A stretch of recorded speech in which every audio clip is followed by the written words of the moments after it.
Yes, barabara kabisa ndugu msikilizaji wangu unanisikiliza hivi sasa. Nikusalimu tu kwa jina la Jamhuri ya Muungano wa Tanzania, lakini pia nikusalimu kwa jina la Bwana wetu Yesu Kristo aliye hai, aliyekufa msalabani kwa ajili ya ulimwengu wote. Nami niko hapa kwa kusalimia mdau wetu wa simulizi ambaye unapenda sana kusikiliza simulizi za Injili na ambazo zinajenga imani yako na kukuza imani yako. Je, siku ya leo uko tayari kusikiliza simulizi hii? Ninakushukuru sana kwa kutenga muda wako kwa ajili ya kusikiliza simulizi hii ya siku ya leo. Lakini pia nikuombe usipoteze muda wako mwingi sana. Unaweza kusubscribe channel yetu ya YouTube pale Simulizi Online au Gospel, andika tu Gospel Simulizi Online utaweza kuipata pale. Gospel Simulizi Online utaweza kutupata hapo. Basi endelea kwa pamoja nami mwanzo hata mwisho. Pia unaweza kutupata katika channel yetu pendwa kabisa ya Voice FM Online. Voice FM Online pia tuko hapo, unaweza kuzipata shuhuda hizi. Karibu sana katika channel yetu pendwa ambazo nimekutajia hapo. Katika channel ya Gospel Simulizi Online YouTube unaipata, lakini pia channel yetu ya Voice FM Online unaweza kupata shuhuda hizi zote katika channel hizo. Basi karibu sana, wakati huu nikukaribishe. Tunakwenda kuangalia vita ya Iran pamoja na Israel. Je, hii vita tunaitazama vipi? Iko kinabii au ni katika namna ya siasa tu za kidunia? Mvuto kati ya Iran na Israel ni moja kati ya mada nzito na yenye hisia kali katika ulimwengu wa sasa, ikichanganya siasa na kijiografia, kijeshi na imani za kidini. Kwa watazamaji wengi wa mambo ya kiroho, matukio haya hayaonekani kama migogoro ya kawaida ya mipaka, bali kama alama za nyakati. Hii hapa ni simulizi inayochambua kwa kina hali hii, ikieleza mivutano hiyo kupitia jicho la kihistoria na mtazamo wa kinabii. Kivuli cha Mashariki, simulizi ya nyakati za mwisho. Katika ardhi ya Mashariki ya Kati, kule ambako jua huchomoza kwa rangi ya dhahabu juu ya mchanga wa jangwa, kuna mataifa mawili ambayo leo hii yanatazamana kwa ukali kupitia mitambo ya makombora na ndege za kivita. Kwa upande mmoja kuna Israel, taifa dogo lenye historia ya kale sana, na kwa upande mwingine kuna Iran, himaya ya zamani ya Uajemi yenye nguvu na ushawishi mkubwa. Sura ya kwanza, kutoka rafiki hadi maadui. Zamani mataifa haya hayakuwa maadui. Katika miaka ya 1950 na 60, Iran na Israeli ilikuwa na ushirikiano mkubwa wa kibiashara na kijeshi, lakini mwaka wa 1979 mapinduzi ya Kiislamu nchini Iran yalibadilisha kila kitu. Iran ilianza kuiona Israeli kama adui mkubwa, na tangu hapo vita ya kivuli ilianza. Hii si vita ya ana kwa ana kila siku, ni vita ya mashambulizi ya kimtandao, matumizi ya makundi ya kiproxy kama Hezbollah na vitisho vya nyuklia. Kila upande unamsubiri mwenzake afanye kosa la kwanza. Dunia inatazama kwa hofu, ikijua kuwa mlipuko mmoja mkubwa hapa unaweza kuitikisa dunia nzima kiuchumi na kijeshi. Sura ya pili. Je, ni vita ya kinabii? Wachambuzi wa maandiko ya kidini, hasa katika Biblia, wanaamini kuwa mzozo huu ni wa kisiasa tu. Katika kitabu cha Ezekieli sura ya 38 na 39 kuna unabii unaohusu vita ya Gogu na Magogu. Unabii huu unazungumzia muungano wa mataifa yatakayoinuka dhidi ya Israeli kutoka pande za kaskazini, na miongoni mwa mataifa hayo Uajemi, yani Irani ya sasa, inatajwa kwa jina. Watu wengi wa imani wanaona kuwa chuki ya sasa na maandalizi ya kijeshi ni maandalizi ya tukio hilo kuu la kinabii. Wanazitazama ndege za kisasa na makombora ya masafa marefu kama zana zitakazotumia au zitakazotimiza yale yaliyoandikwa maelfu ya miaka iliyopita. Katika simulizi hii ya dunia, Mashariki ya Kati ndio saa ya Mungu inayowaambia wanadamu kuwa muda unayoyoma. Sura ya 3. Hofu na matumaini. Simulizi hii inatufikisha katika njia panda. Upande mmoja kuna hofu ya vita kuu ya 3 ya dunia, yani World War 3. Upande mwingine kuna mwito wa kutafuta amani isiyopatikana kwa mkataba wa wanadamu. Mataifa yanapigana, uchumi unatetereka, na watu wanatafuta usalama mahali ambapo hakuna usalama. Angalizo na ushauri.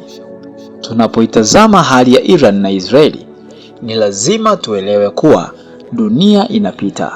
Migogoro hii ni ukumbusho kuwa amani ya kweli haitoki kwenye silaha za sumu wala mikataba ya kisiasa, bali inatoka kwa Muumba. Angalizo: usiishi kwa hofu, lakini ishi kwa tahadhari. Alama za nyakati ziko wazi. Maandiko yanasema kuwa katika siku za mwisho kutakuwa na tetesi za vita na mataifa kuinukiana. Hizi ni habari za kutisha tu, bali ni kengele. Hizi si habari za kutisha tu, bali ni kengele ya kuamsha waliolala kiroho. Ushauri na mwito wa imani.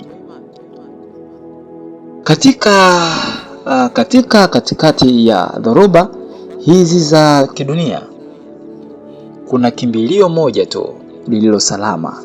Njia pekee ya kupata amani ya kweli na uzima wa milele ni kupitia Yesu Kristo. Yeye ndiye aliyekuja ulimwenguni, akateswa na kufa msalabani kwa ajili ya dhambi za wanadamu wote, bila kujali taifa, rangi au lugha. Biblia inatufundisha kuwa hakuna jina jingine chini ya mbingu walilopewa wanadamu litupasalo kuokolewa kwalo, isipokuwa jina la Yesu. Kukubali kuwa yeye ni Mwokozi wako kuna kuondolea hofu ya kifo na hofu ya vita ya kidunia, kwa sababu unajua kuwa hatima yako iko mikononi mwa aliyeshinda mauti. Mwamini Yesu leo, maana yeye ndiye mwanzo na mwisho, yaani Alfa na Omega. Dunia inaweza kutikisika, lakini wale walio ndani ya Kristo wamesimama juu ya mwamba imara ambao hautikisiki kamwe. Je, ungependa nikuandalie mukhtasari wa maandiko mahususi ya Biblia yatakayozungumzia unabii huu wa mataifa ili uweze kuyasoma mwenyewe? Nina hakika jibu lako ni ndio. Hapa nimekuwekea mukhtasari wa maandiko muhimu kutoka katika Biblia ambayo wachambuzi wengi wa unabii huyaunganisha na mivutano tunayoiona leo Mashariki ya Kati, hasa kati ya Irani ambayo ni Uajemi na Israeli. Unaweza kuyasoma maandiko haya kwa utulivu ili uone picha kamili. Namba 1. unabii wa Gogu na Magogu. Tutasoma katika kitabu cha Ezekiel sura 38 na mstari 39. Huu ndio msingi mkuu wa unabii unaohusu Irani na Israeli. Ezekiel 38 mstari wa kwanza hadi wa 6. Maandiko yanataja muungano wa mataifa yanayovamia Israeli katika siku za mwisho. Humu ndani nchi ya Uajemi, yani Persia, inatajwa moja kwa moja.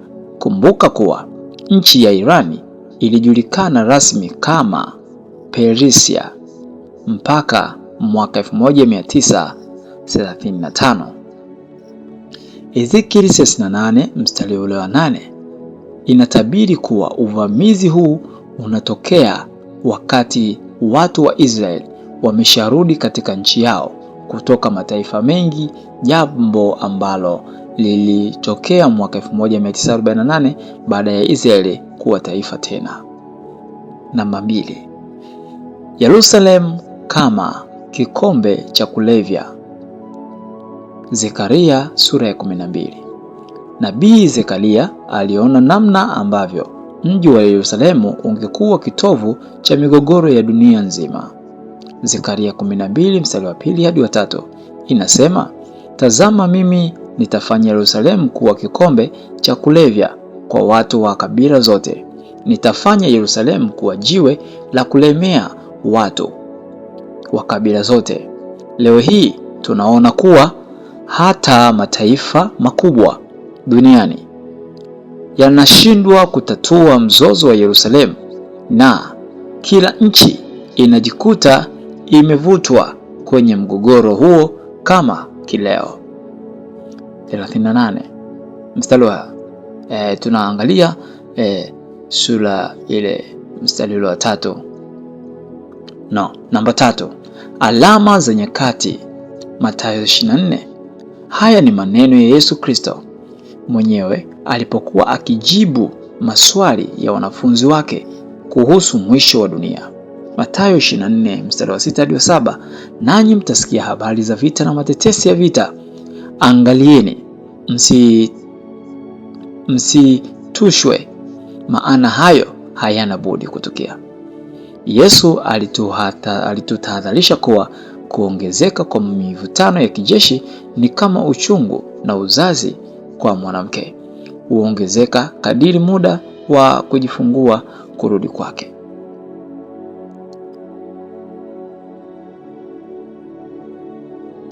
Mto Frati na maandalizi ya mashariki. Ufunuo sura ya 16. Tunaangazia namba 4, Mto Frati na maandalizi ya mashariki. Ufunuo 16. Kitabu cha mwisho cha Biblia kinazungumzia matukio ya mwisho kabisa kabla ya vita ya Armageddon.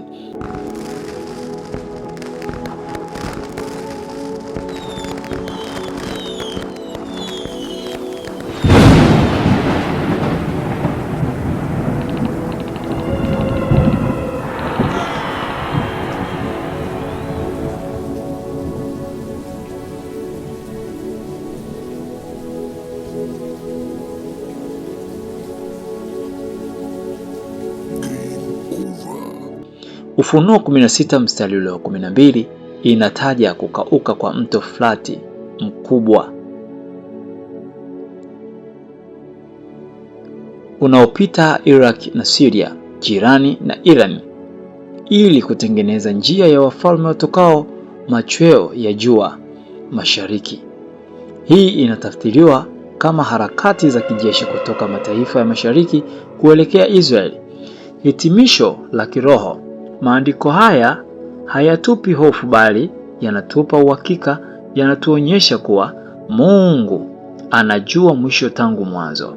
Unapoyaona haya yakitokea, ni ishara ya kujiweka tayari kiroho kwa kumpokea na kuishi ndani ya Yesu Kristo.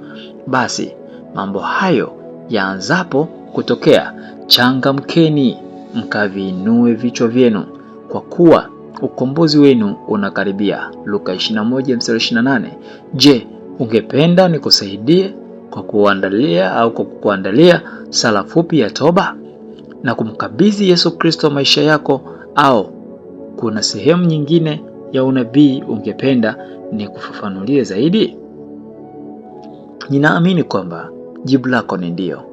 Ni jambo la baraka sana kuchukua hatua hii. Maisha ya mwanadamu ni kama kivuli kinachopita, lakini uamuzi wa kumwamini Yesu Kristo unakupa nanga isiyotikisika katikati ya dhoruba za dunia na vita tunavyoviona. Sali sala hii fupi kwa imani na kwa sauti, ukiamini moyoni mwako kuwa Mungu anakusikia sasa hivi. Sala ya toba na kumkabidhi Yesu maisha. Bwana Yesu, naja mbele zako leo, nikitambua kuwa mimi ni mwenye dhambi. Asante kwa kunipenda hata ukafa msalabani kwa ajili ya dhambi zangu zote. Leo natubu dhambi zangu na kuziacha. Naomba unisamehe na unioshe kwa damu yako takatifu. Na kupokea sasa uwe Bwana na Mwokozi wa maisha yangu. Ondoa hofu ya dunia ndani yangu na ujaze amani yako inayopita ufahamu wote. Andika jina langu katika kitabu cha uzima. Niongoze kwa Roho wako Mtakatifu ili niishi maisha yanayokupendeza siku zote za maisha yangu. Asante Yesu kwa kuniokoa. Amen.